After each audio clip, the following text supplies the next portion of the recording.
Sorry, it's been a while. Welcome back to yet another episode of Cooking with a Pan. Woo! So it's been over an entire month, I think, since I posted my last video, and not much has changed since then. I'm actually super excited because I did get a new camera that you can't see right now, but you are seeing through. I'm super excited about this. I've been waiting for this camera forever, and it finally came. I don't know if it's actually going to make any difference in my videos, in my, I don't know, but, you guys tell me in the comments if you like this new camera. I'm super excited about it, and I'm pumped to be filming this video and to be filming everything, and it's been super fun. So tell me what you think about the camera. I also got a haircut just recently, which I'm very happy about. You can't really see it because my hair is black, and yeah. But I also got new glasses, which I'm, like I say about everything, I'm super excited about. They're from Warby Parker. These are, let's see, the Beckett in matte black, which I love. They're super awesome. And I totally love Warby Parker because they have this thing where you can choose 5 pairs of glasses and they ship it to you for free. You choose the one you'd like, send them all back, and they deliver the one to you that you like. And it's super simple and super easy, and I just totally love them. So I'm going to definitely be boarding my glasses from there from now on. Yeah, so that's basically it that's new in my life. Nothing really has been happening. The summer's almost over, which I'm so upset about, sort of. I don't know. I'm actually sort of excited about school starting again, which is weird to say, but yeah. But what I'm not happy about is that I probably won't be filming a lot of videos this next year, even though I have a kitchen to use at school. It's just not convenient. And I won't be going home as often as I did last year, so I'm really sorry. I'll try my best to kind of put things up every week or 2 or 3 or 4, but yeah, no promises. So just tell me what you want to see. I'll try to get things filmed over the summer, the last 2 weeks I have here, and yeah, without further ado, I guess, let's get started. Woo! Oh, I forgot to tell you what we're making today. We will be making just plain macarons, which I actually made in my first video I ever posted back during my spring break of this last school year. I just thought that that video was long and dull and boring. It was 30 freaking minutes long. It wasn't in HD, and I didn't know what I was doing. It was the first video ever, and yeah, I just don't think people are gonna have the patience to watch that video, so I decided to film a new and condensed version of my macaron recipe. And it's also improved because I've changed a few things around, and I think it works a lot easier and a lot better. So go ahead and try out this recipe rather than my last one. However, if you are having troubles making macarons, my last video actually goes over a lot of nice tips and tricks that I use that I'm probably going to be glossing over in this video just because I want to make it short. So if you're having trouble, or if it's your first time making macarons, I suggest you still go ahead and check out my last video. Understand it's an entire 30 minutes long and you're going to be super bored, but it is helpful, so yeah. Now we're ready to get started. So before we get started, we have to gather all our ingredients. This is super simple because to make these delicious macarons, you only need 5 simple ingredients. You're gonna need 2 egg whites, you're gonna need a pinch of salt, 40 grams of superfine sugar, 120 grams of powdered sugar, and 65 grams of almond meal. So just these 5 things, I'll list them in the description below in case you've missed it. And you can also check out my Instructables where I post out all of my recipes and have them listed with step-by-step instructions. So if you're having trouble following this video, go ahead and check out my Instructables. Details in the description below. So firstly, store-bought almond meal is sometimes a little bit coarse, so we need to process it so it gets a little bit finer. Just go ahead, take your food processor, go ahead and put in your almond meal and your powdered sugar, process it until it's nice and fine. You might have to open it up a few times and stir it up to kind of like get it moving.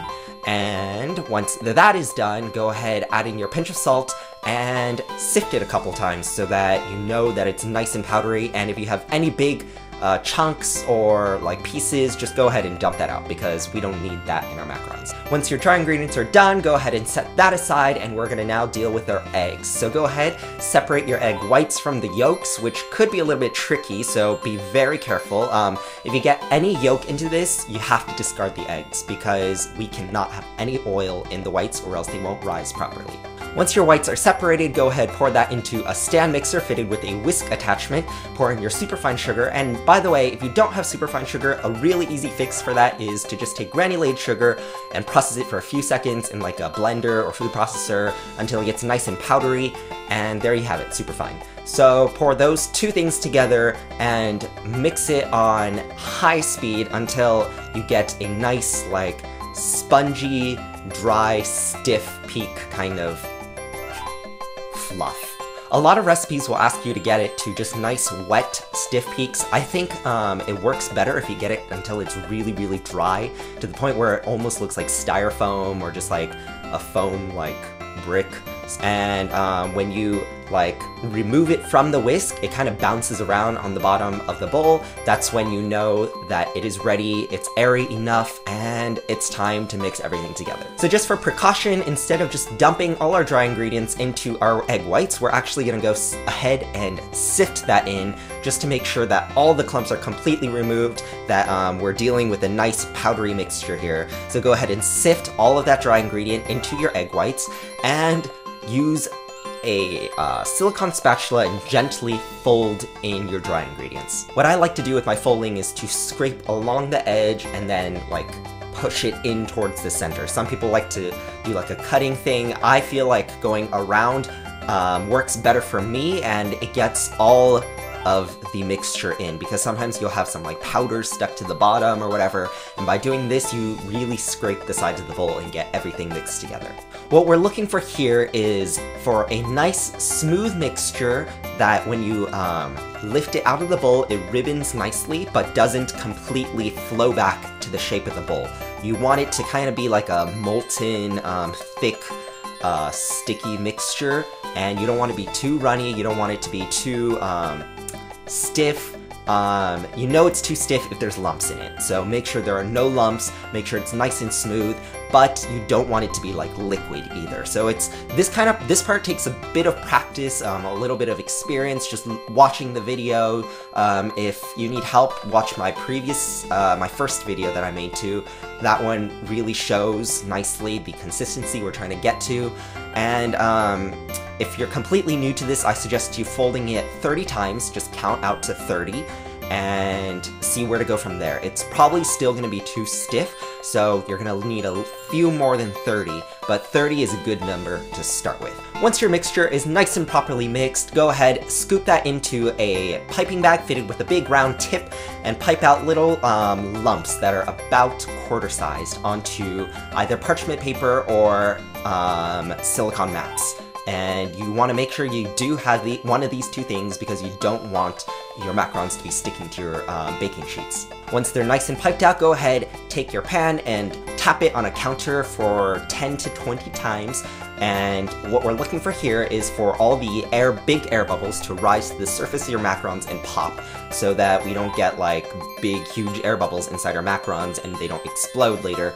And we're also looking for our macarons to flatten out a bit, because when you pipe them, they're going to be big mounds, and we kind of want them to be flat, nice little discs. Once you have your macarons all nice and piped out, it is time to just let them sit on the counter for at least 30 minutes.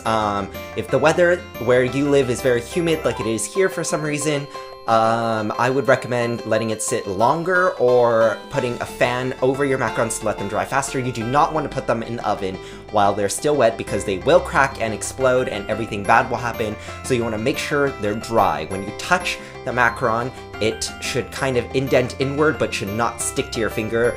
The surface should not break in any way. Everything should be nice and smooth. So make sure that happens before you stick them into the oven.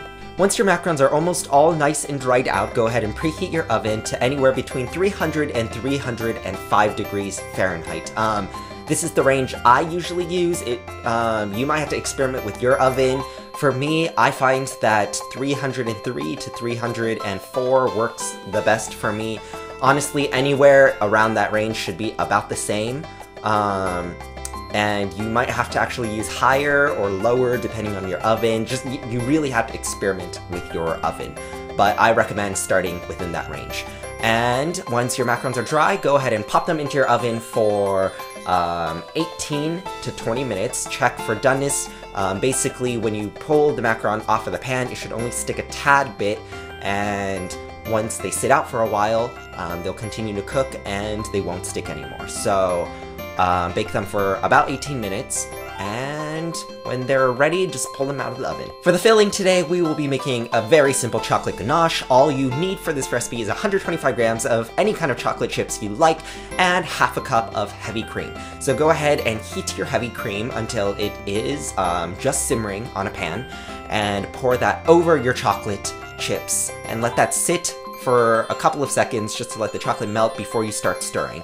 And as you'll see in the video clip, I used way too much heavy cream. I accidentally used an entire cup, so I ended up having to pour in another 125 grams of chocolate chips. So what you see in the recipe is actually double the recipe I'm giving you, but the recipe I'm giving you is totally enough to fill all your macarons. So just continue stirring your mixture until it's nice and smooth. If your chocolate chips are not completely melting, you can go ahead and stick it in a microwave for another 15 seconds and then continue mixing, and if it still doesn't, just repeat the microwave. Then you just need to let your chocolate ganache sit until it starts to set. You can put it in a refrigerator to increase that the speed of that process. But once your ganache is nice and thick and at least thick enough that it won't ooze out of your macarons, go ahead and put that in a piping bag with a nice big round tip, just like you use for the macarons, and just pipe a big mound in the center of your macaron and sandwich 2 macaron cookies together, and there you have it, your nice, beautiful macaron cookie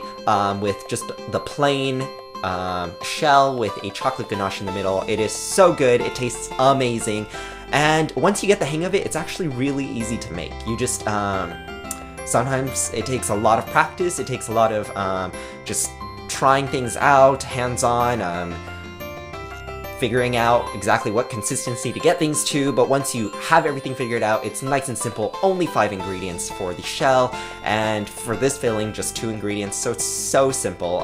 Very easy to put together. It's great for parties, great for anything, really.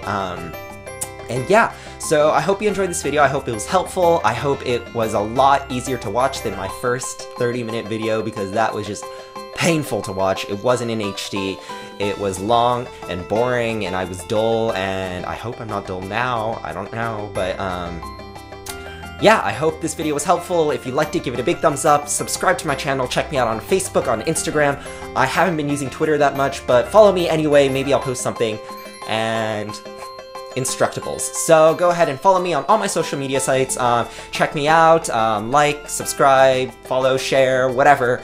And I hope I will see you all very soon. Yeah,